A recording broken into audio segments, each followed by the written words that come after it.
Is going on, guys? It is your boys Dialante Daniels and A. Oliver back at you guys with another Locked On Wizards podcast episode.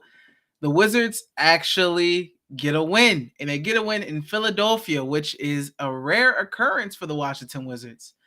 Kuzma doing his thing. I mean, Rui Hachimura off the bench, Corey Kispert, Denny Avdia. It was a team effort. This game was 100% a team effort. So, Ed, let's get right into it.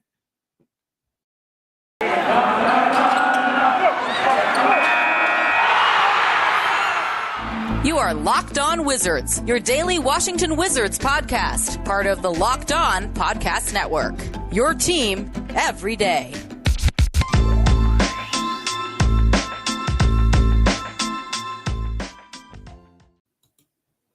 What is going on, guys? It is your boys Dialante Daniels and Ed Oliver back at you with another Locked On Wizards podcast episode. I want to thank you all for making Locked On, which is your first listen each and every day. We are free and available on all platforms. Ed, I feel like it has been. We haven't been able to talk about a W in a long time, man. Wizards beat the 76ers. I know that comes as a surprise to a lot. I believe they were like 10-point underdogs coming into this game. So if you had faith and bet them on the spread or bet them on the money line at Bet Online, then you had a pretty good day. I think the money line was like plus 500, something like that. So, Ed, what was your main takeaways from this game? Energy and effort. We talked about that last night. We didn't see a lot of it throughout the game against the Bucks, and especially on a back-to-back. Guys came out and played hard. It looks like they took that loss to heart and came with some energy. I mean, Kyle Kuzma, goodness. I mean, he's playing at the last 15, 20 games he's played at an all-star level, in my opinion. That clutch block at the end on Joel Embiid, who was torching us in the paint, that's huge. And he got the rebound and hit some very clutch shots, hit a clutch three at the end of the third quarter as well.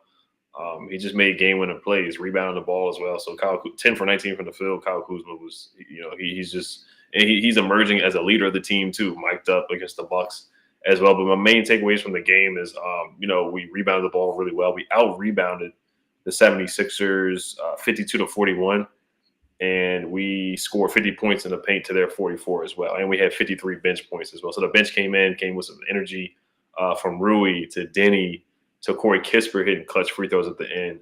Spencer Dinwiddie, he had a triple-double. So I thought he distributed the ball well, but he had a rough shooting night, and sometimes he held onto the ball and dribbled it a little too much. But in the clutch, he had a nice backdoor cut, finished, and we went up by 2. So I thought we made the necessary game-winning plays. Corey Kispert being a rookie, stepping up and hitting some clutch free throws, getting stops when we needed it on Joel Embiid, and not letting other guys hurt us too much. So I thought it was a team effort tonight. Once again, I thought Rui stepped up, got to the free throw line more than them. We have 19 free throws to the Sixers 13. And Montrezl Harrell, man, he was huge down the clutch. That push shot, 2 push shots in a row. Justin Kutcher said the Anton Jameson shot. Those 2 push shots were huge down the stretch for the Washington Wizards. So I thought it was just a team effort, a way to bounce back. Without Bradley Beal playing, I think we're 7-4 now without Bradley Beal, or 7-3 if I'm not mistaken. So other guys stepping up while Bradley Beal's not playing, and Thomas Bryant didn't play. Daniel Gafford, I thought he gave some good minutes tonight as well. So I thought this was a good team effort win to bounce back off of a 6-game losing streak. Yeah, I think they came out with great effort. I feel like that they played hard from start to finish. And when you're on a 6-game losing streak, that's all you can really ask for is the guys to come out and play hard. And I appreciate that. I appreciate the fight. I know we've been complaining about lately as a fan base, the Wizards coming out playing lackadaisical, like they don't care, etc. But it is good to see them showing some fight here, because I didn't expect them to win. Vegas didn't expect them to win. A lot of Wizards fans didn't expect them to win this game. So Kyle Kuzma, I mean, he's carried the load. Really good job. I was really impressed with him. I think Rui Hachimura and Denny Avdia and Montrezl Harrell, Corey Kispert as well. I think they continue to, show sparks and potential. Specifically, Corey Kispert and Rui Hachimura. I think they continue to show that potential, man. Rui Hachimura was impressive, and Corey Kispert was impressive as well. And this is the second game in a row that Montrezl Harrell, has closed it out late, and the opposition has had a struggle guarding him. It happened with the Bucks, and it happened also with the Sixers tonight. So I'm just happy for the guys, man. I know they needed that. I know the fans needed that because it was getting bleak, man. And yeah, you can scream rebuild all you want, but it's nice to get a win once in a while. Nobody wants to go in a 6-7 game losing streak, whether you're a rebuilding team or not. Nobody wants to just have 6, 7, 8 game losing streaks. So, I mean, Kyle Kuzma, very impressive, man. That's my main guy right there, man. Kyle Kuzma was just impressive. Yeah, he really was. And we're talking about trades. There's rumors coming out every single day now about Spencer Dinwiddie, him not getting along with Bradley Beal, or getting reports from that on that, every day. Trez be on a trade block. But, guys stepped up today. They, blocked out all the noise. Spencer, he's getting his trade value up if you want to talk about that. And Kuzma, like you brought up, man, he's starting to be the heart and soul of the team right now. And we heard him on the mic up on TNT. And also, I got to give the team credit. I thought we shot the ball well from the 3-point line. Corey Kispert hit 3 threes, and we shot 40% from the 3-point line. So that's something that we usually don't do. So when we're knocking down threes and taking smart shots, because we didn't force a lot of threes, we took them when they were open, but we really tried to get to the basket. And defensively, we were good too. We held them to 103 points as well. So I thought just overall, and I thought Wes did a solid job. Some of the rotations were still a little off in my opinion, but I thought it was just a good team win. They looked like a team that had some chemistry tonight. That was something different too. Yeah, and I think that's the most important thing. They looked well playing together, and I think another important thing is they actually shot the ball well from 3. Rare good 3-point shooting performance from the Wizards. They shot 40% from the 3, which is really good for their typical 3-point shooting performances. I mean, and that just helps the team out a lot when you're able to make threes. When you're able to do that, it helps out a lot. And I'm just happy. I'm happy I can come on here and talk about a win. I wanted to ask you, Daniel Gafford, how did you feel about his performance? He got the start, TB being out, back in the starting lineup after pretty much getting DMPs for like the last 2-3 games. Yeah, it was definitely somewhat of a roller coaster. I thought he started off strong. He made 2 tough layups on Joel Embiid, but defensively, he just has to stand his ground. He tried to take a charge like 2 times in a row, which, Joel Embiid traveled at one point too. There was one travel call down the stretch that they didn't call. So Joel Embiid, he's an MVP candidate, so he's going to get all the calls. But I thought, and he went for a couple of pump fakes like last year in the playoffs where Joel Embiid would do that slow 3-pointer pump fake, and then Gafford would go up and jump and go for a pump fake. So for a guy that hasn't played consistently in the last 2 or 3 games, I thought he did okay. But I do see why Montrezl Harrell was the last big to finish, because Trez was giving us more offensive finishing around the rim, and Trez was in jumpers. So, but I thought Gafford played I thought he was solid for a guy that didn't play the last 2 games. Yeah, I think I'm just with Gafford. I'm happy he got his minutes. I think he played well offensively, especially the fouls. I mean, that's going to happen with Embiid. He had 4 fouls, but I think he played hard. I think he played hard as usual. He got some tough buckets out of the pick and roll, and it's just going to be tough. He got 21 minutes tonight. It's going to be tough when TB comes back again. And who knows what's going to happen with the deadline. So there's been a couple guys who's, played well lately. Montrezl Harrell and then Spencer Dinwiddie with the triple-double.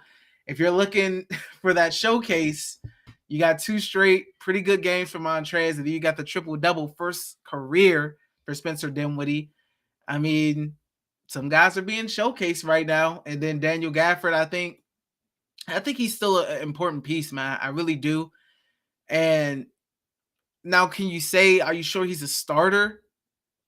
I don't know. I'm not sure. For the Wizards, I think he's a starter, but for a team with a decently sized big, I don't know if he's a starter because strictly due to the fouling issues.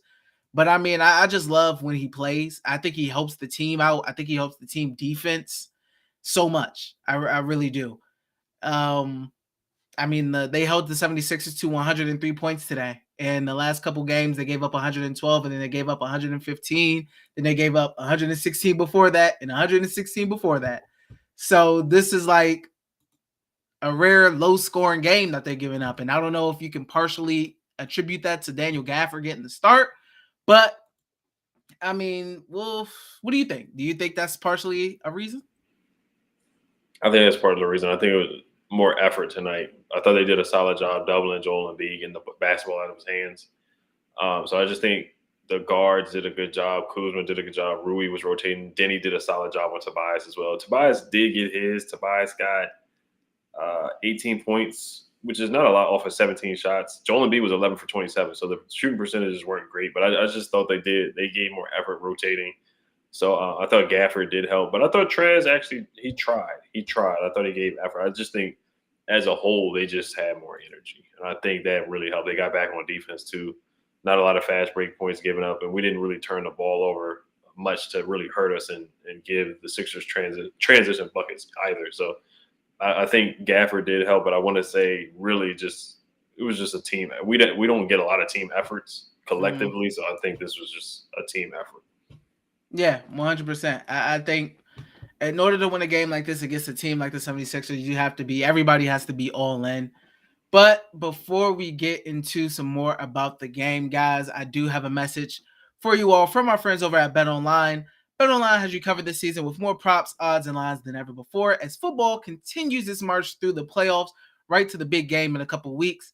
BetOnline.net remains the best spot for all of your sports scores, podcasts, and news this season. It is not just football. BetOnline has up-to-the-minute info on pro and college hoops, NHL, boxing, UFC, along with live real-time updates of current games. Don't wait to take advantage of all the new amazing offers available for the 2022 season.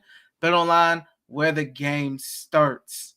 Also, guys, once again, I want to thank you all for making Locked On Wizards your first listen. The NBA trade deadline is Thursday, February 10th at 3 p.m. Eastern Time, and the Locked On NBA podcast will be covering it live from 2 p.m. to 4 p.m.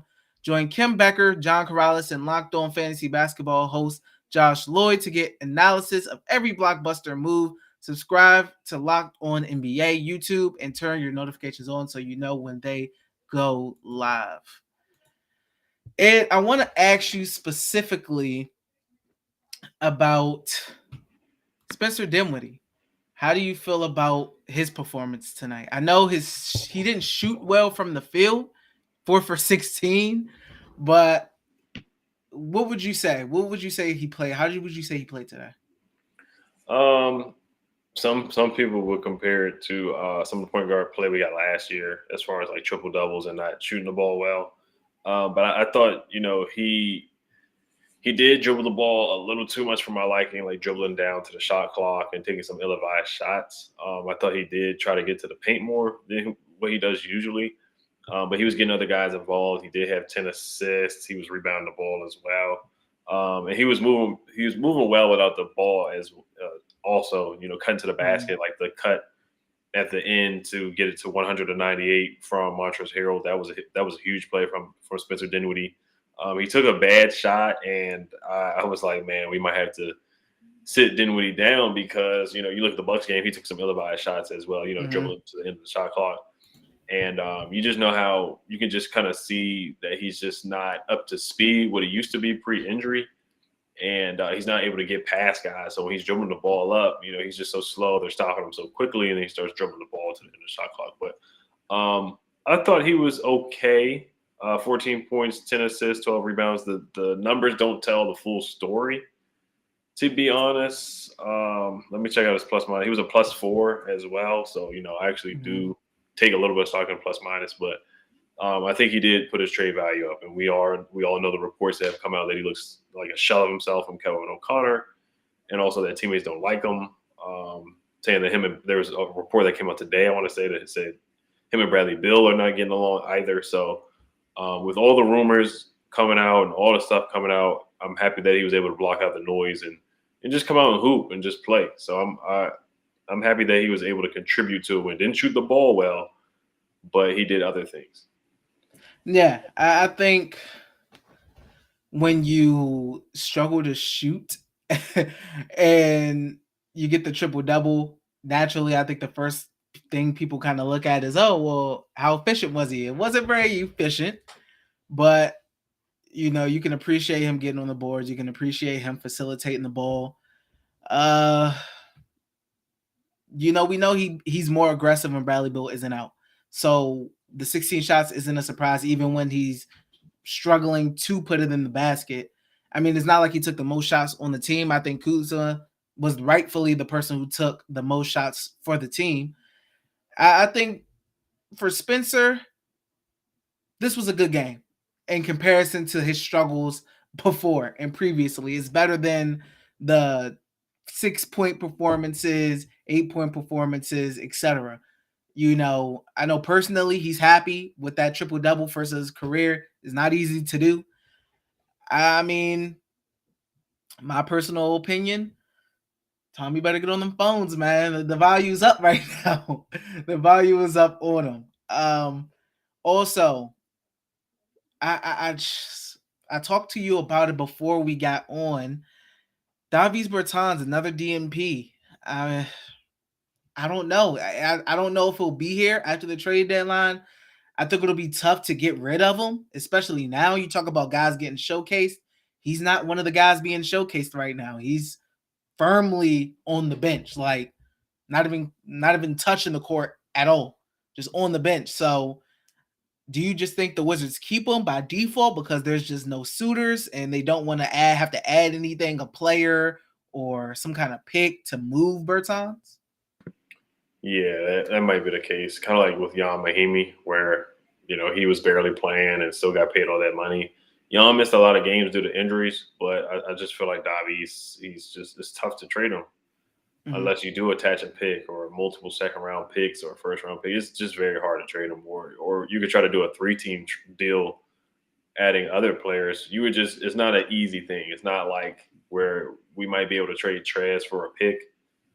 Or Dinwiddie for a couple of picks. It's just going to be tougher with Davis because he has one NBA skill, like Wes Unseld Jr. has said before, which is 3-point shooting. It just doesn't really excel in anything. He's not a defensive stopper. He's not a 3-and-D guy. He's a 3-point specialist. That's what he is. So it's just really tough. I just don't see much trade value in Davis Bertans at the moment.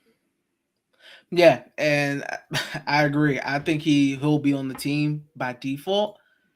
Because it's just hard to move 16 mil that just collects DMPs. It's hard to do unless you add a pick. Because remember, Andrew Nicholson, in order to move him to the Nets where they got the Bogdanovich, they had to add the first round pick, which ended up being Jared Allen. And we know how he's turned out. So it's interesting with Davis. Rightfully, I don't think he should be playing because he isn't shooting the ball well and he doesn't really do much else. So rightfully so, I think he is firmly on the bench where he should be. But man, I'm just surprised that these guys got the win. Surprised, but pleasantly surprised and happy. I think the job they did on Joel Embiid, man, he's going to get his. He's going to get a lot of points. He got 27, but I think they had a real concerted effort on especially early in the first half, because he ended the game ended the first half with single digits, I believe. No, maybe 11. Maybe he had 11 or something like that. But they were getting out there, double teaming him, getting the ball out of his hands. Now he had 6 assists because naturally you're screaming at him with the double team. Guys are going to be wide open to hit their threes, etc. But you gotta live with that sometimes. You don't want Joel going off for 40 on you. So maybe right now the Wizards just got the 76ers number. I don't know. I thought maybe in DC when they beat them, it was because it was an early game, MLK Day. I was like, maybe they caught the 76ers sleeping. But no, they got him again. No Bill, and they got him again. And do you think this is do you think this has anything to do with no Bill? Because you already know online on Twitter, people are going to be like, oh, they did this and no Bradley Beal. Do you think this has anything to do with Brad not being there or nah? I wouldn't say that, but you do have to be aware of it because you look at the record. I want to say we're 6-3 or 7-4 without Bradley Beal. I don't think it's like everybody eats type situation when John Wall Right. sat out a couple of games and everybody was going crazy, like, oh my gosh, the Wizards are winning all these games without John Wall. I wouldn't say to that extent, but yeah, they're just moving the ball. There was a couple plays where Denny told Rui to cut. He waved his hand. Rui cut to the basket, made a layup. There was a time where Denny cut to the basket and made a layup. They just move better without the ball. They're not relying. They're not ball watching, looking at Bradley Beal dribble the ball or go ISO or point Bradley Beal. Other guys are stepping up and moving without the basketball, playing. They just played as a cohesive unit. They're able to do that with Brad. They've done that a couple games with Brad, not as much as you want, but and they talked about Kuzma said the other day he likes playing with Denny and Rui. That lineup together, they've been playing really, really well. And if you look at those guys, all those guys are 6'9", and they can defend, and they all are capable of playing off of each other and cutting to the basket. So I'm very intrigued by that lineup too. They've been playing with Kuz, Rui, and Denny playing together. Denny was a +8 tonight. So I mean, he's been every time he gets in, something positive has happened lately. He had 8 points and 9 boards, so I thought he played really well. He was 0 for 4 from the 3-point line for the people listening from Israel. But I thought he provided some good minutes. Rui provided some good minutes as well with 11 points and had a coast-to-coast layup as well. But yeah, to answer your question, I wouldn't put too much stock into it, but I would keep my eyes open about it. Yeah, and I mean, I mainly don't look too much into it either because it's just one game. And granted, now if they would have beat the Bucks and then they would have beat the Sixers too, people would have been really going off. But I don't really look at it as much as just what it is. They got the dub, they got it done. They played a really good team game. Wasn't Bradley Beal playing when they beat the 76ers in DC? Wasn't he there? Yeah, that was the first time we had a full roster. Yeah, so I don't really look at anything into that really. I'm not screaming, oh, look how much better they are without Brad. I think Kyle Kuzma, one thing I've been impressed with him, I feel like he's been doing a good job of showing, his leadership. And I think you heard him mic'd up against the Bucks in the Bucks game. You heard him mic'd up. And at halftime, I believe he said something along the lines of, the team defense comes first, defense first. He just sounds like a guy who gets it, and after the Bucks game, he spoke about wanting to play with that Rui and Denny line, and he felt like those three could really be a good defensive trio. And Kyle Kuzma sounds like he knows the game. He sounds like he has a good head on his shoulders. He's saying good things, man, and he gets it. Maybe it could be from just being around LeBron and absorbing all that knowledge. But I've been impressed outside of, on the court things. I've liked what I've heard from Kyle Kuzma, honestly. So you talk about a potential rebuild, which I doubt is happening because Brad's going to be back. I'm sure. I'm not due to reports, but I'm not so sure. But if he does come back, I still like Kuz, man. I don't think I want to see Kuz leave. I'm 100% with you. I'm 100% with you. And we can get a little bit more into Kuz with the player of the game. But before we get into that, this episode is brought to you by Rock Auto. With the ever-increasing numbers of makes and models, it's now possible for your local chain auto parts store to stock all the parts you need. Why endure often pointless or seemingly intimidating questioning like, is your Odyssey an LX or an EX? And wait while the person behind the counter orders the parts on their computer, choosing the only brand their warehouse happens to carry. You have computers with access to rockauto.com at home and in your pocket. Save time and money when using Rock Auto. Rock Auto is a family business serving do-it-yourselfers for over 20 years. Rock Auto prices are reliably low for every customer. Go explore their easy-to-use website today to find a solution to your auto part needs. Go to rockauto.com right now and see all the parts available for your car or truck. Right locked on in there. How did you hear about us box? So they know we sent you. Amazing selection, reliably low prices, all the parts your car will ever need from rockauto.com. All right, D. So who was your player of the game and X Factor? I think we all know who the player of the game was, though. Yeah, player of the game, I gotta go with Kuz. Kuzma did his thing tonight. He was balling 4 for 6 from 3, 10 for 9 from the 19 from the field. Surprisingly, no free throw attempts tonight, but 7 rebounds to go with that. 3 blocks, the big block on Embiid late. I mean, he did it all on both ends, the offensive end, and he did it on the defensive end as well. A very impressive game, man. I continue to be impressed with Kyle Kuzma. I know he has some games where he struggles, but for the most part, I like what I've seen from him. I really have. X Factor, I'm gonna go with Trez, man. Trez was just those. Would you say Kutcher called them the Antoine Jameson shots? Shots. Yeah, those they were clutch. He was clutch. That's back-to-back games for him where he came in, closed it out, and the opposition has just struggled to guard him. And he was big. He was big once again for the Wizards. Thankfully, this time they came out with the W, unlike against the Bucks. So X Factor, I'll go Trez. Yeah, no, I agree with both. Kuz, there's no way he couldn't be the player of the game, especially with the game-winning block, and he had some huge threes down the stretch, some jumpers. X factor for me was Trez as well. I mean, you could go with Dinwiddie because of the triple-double, and he had the clutch layup, but Trez hit some tough push shots, the Anton Jameson shots, like you said, and Kutcher said.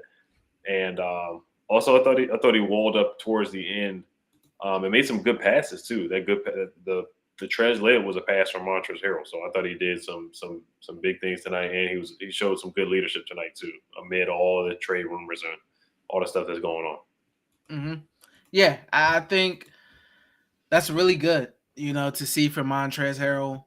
Like you said, despite the trade rumor stuff, you just go out there and hoop. That's all you can really do is control what you can control, which is the product you put out on the court.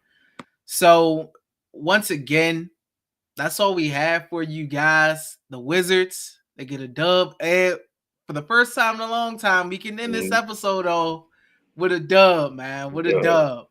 But once again, guys, I'm going to thank you all for making Locked On Wizards your first listen every day. Now, for your next episode, make Locked On Bets your daily one-stop shop for all your gambling needs. Locked On Bets, hosted by your boy Q with expert analysis and insight from Lee Sterling. It's free and available wherever you get your podcasts. So, Ed, up next, I believe the Wizards have the Phoenix Suns. It does not get easier. You go from Giannis to Joel to Chris Paul and Devin Booker, and they're on a 11-game win streak? Yeah. I feel like this is their 5th 11-game win streak of the season. I feel like they've been on so many long win streaks this year. Now that's going to be a tough test. They're back in Cap One Arena. It'll be tough. That game is another tough one. We'll see if they can pull it out again. Yeah, it is. I mean, Chris Paul, Devin Booker, Mikal Bridges, DeAndre Ayton, they're playing good ball. It's gonna be another test. It's gonna be a tough test. Yeah, definitely, 100%. So, guys, once again, I want to thank you for making Locked On Wizards your first listen each and every day. Subscribe, YouTube, like, comment, Apple Podcasts, wherever you get your podcasts, 5 stars. And I want to thank you guys all for listening. Thank you guys. Hail to the Wizards.